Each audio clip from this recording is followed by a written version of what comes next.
இறையேசுவிலே பிரியமான சகோதர சகோதரிகளே, உங்கள் எல்லோருக்கும் ஆண்டவராகிய இயேசு கிறிஸ்துவின் பெயரால் காலை வணக்கங்கள் மற்றும் வாழ்த்துக்கள். நான் உங்கள் அகஸ்டின் வேதியர். இன்று ஏப்ரல் மாதம் 16ஆம் தேதி 2026ஆம் ஆண்டு. ஆண்டவரின் மடியில் 5 நிமிடங்கள். சகோதர சகோதரிகளே, இந்த உலகத்திலே பாவம் நுழைந்ததன் மைய காரணம் என்ன? இதான் இன்றைய தியானம். கொஞ்சம் ஆழமாக சிந்திச்சு பார்க்கணும். இந்த உலகிலே கடவுளுடைய அன்பை, ஆசிரை முழுவதுமாக நாம் கை கழுவிய சொல்லலாம், நாம் விலக்கிவிட்ட முக்கியமான காரணம் இதுதான். யோசிச்சு பார்த்தீங்களா? கீழ்ப்படிதல். இந்த கீழ்ப்படிதல் என்கின்ற இந்த வார்த்தையினுடைய கனாகனம், இந்த வார்த்தையினுடைய பொருள் நம்முடைய ஆதி பெற்றோரால் கடைபிடிக்கப்பட்டிருந்தால் இந்த உலகத்தில் பாவம், சாவு நுழைந்திருக்காது. கடவுளுடைய ஆசை இந்த மனித குலத்திலே முழுமையாக தங்கியிருந்திருக்கும். அதை நம்முடைய ஆதி பெற்றோர்கள் மறந்தார்கள், இந்த கீழ்ப்படிதலை. ஆதியிலே கடவுள் இந்த இன்பவனத்தை உண்டாக்கினார். சகல ஆசீர்வாதத்தையும் மக்களுக்கு கொடுத்தார், அந்த தன்னுடைய பிள்ளைகளை கொடுத்தார், ஆதாம் அவருக்கு கொடுத்தார். உலகை பல்லுக்கு பெருகி நிரப்புங்கள், எல்லாத்தையும் நீங்க உங்க கையில வச்சுக்கோங்க. நான் படைத்த பனைத்தையும் தன் பிள்ளைகளை கொடுத்தார், அனைத்து ஆசீர்வாதத்தையும் கொடுத்தார். ஒன்றே ஒன்று சொன்னார், அதோ அந்த பக்கம் போகாத, அவ்வளவுதான். அந்த பக்கம் போகாத, அந்த பழத்தை சாப்பிடாத. அந்த வார்த்தைக்கு எப்பொழுது நமது ஆதி பெற்றோர்கள் கீழ்ப்படிய மறுத்தார்களோ அப்பொழுதே ஆண்டவருடைய ஆசி மொத்தமும் போயிடுச்சு. சாத்தானுடைய சாபம் அத்தன்மைக்கு வந்து சேர்ந்துச்சு. தான் உண்மை. கீழ்ப்படியாமல் இருக்கின்ற பொழுது நாம் நமக்கானவருடைய ஆசீர்வாதத்தை இழக்கிறோம்.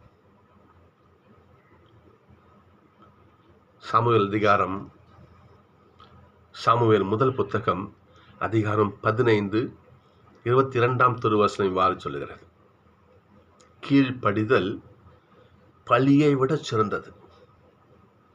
நீ என்னதான் பலி செலுத்தினாலும், என்னதான் நீ வாரி ஆண்டவருக்கு கொடுத்தாலும், உங்கள்கிட்ட கீழ்ப்படிதல் இருந்தால் அதுவே போதும். இது எதுவும் தேவை கிடையாது. கடவுளுடைய வார்த்தைக்கு நீ பணிந்து அவர் சொற்படி நடந்தாலே போதும். எந்த பழியும் ஆண்டவர்கிட்ட கேட்க போவது கிடையாது. இன்றைக்கு முதல் வாசகம் பாருங்களேன். திருத்துதர்களை பிடித்து வச்சுட்டு மிரட்டுறாங்க. மேல்தட்டு இனம் பரிசேயர் கூட்டம் என்ன பண்ணுது? திருத்தூர்ல பிடிச்சி வச்சு மிரட்டுது.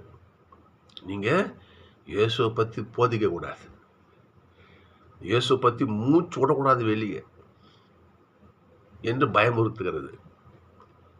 அதற்கு திருத்தூர் சொல்ல பதில பாருங்க, பார்ப்பீங்க. திருத்தூருடைய பதில பாருங்க. இங்க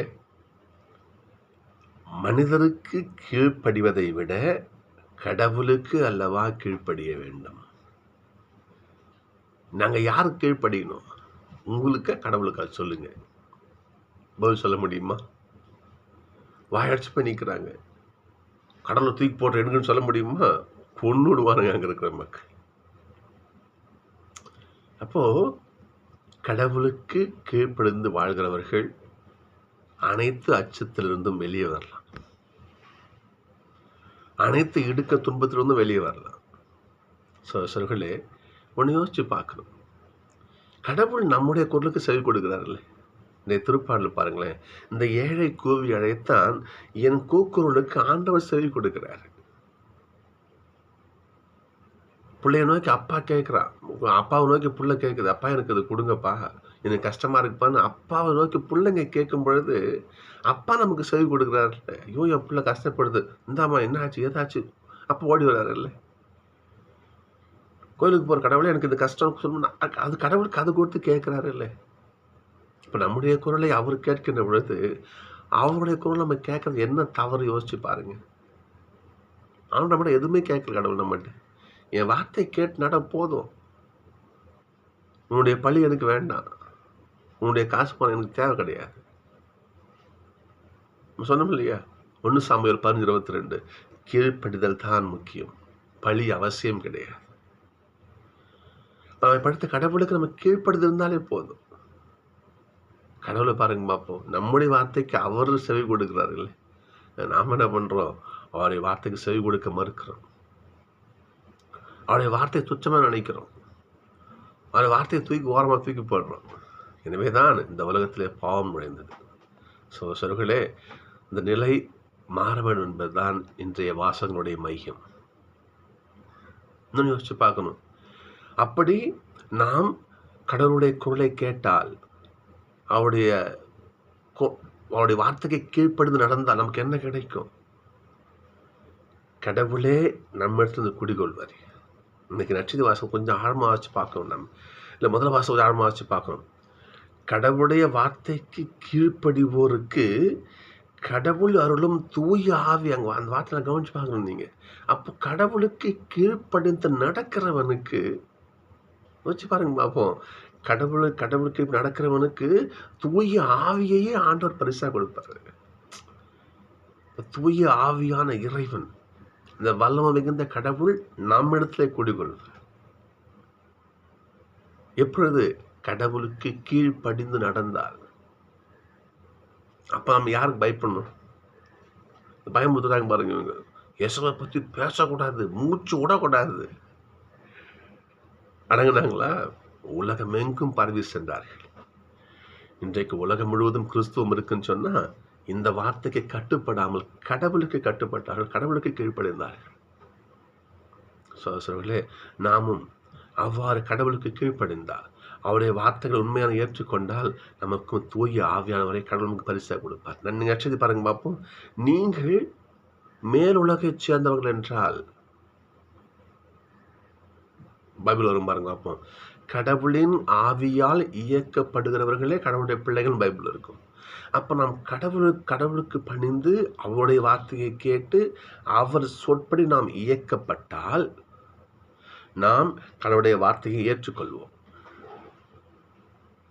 நாம் கடவுளுடைய பிள்ளையாக இருந்தால், நாம் கடவுளுடைய வார்த்தை கீழ்ப்படியும் பிள்ளைகளாக இருந்தால், நாம் என்ன பண்ணுறோம்?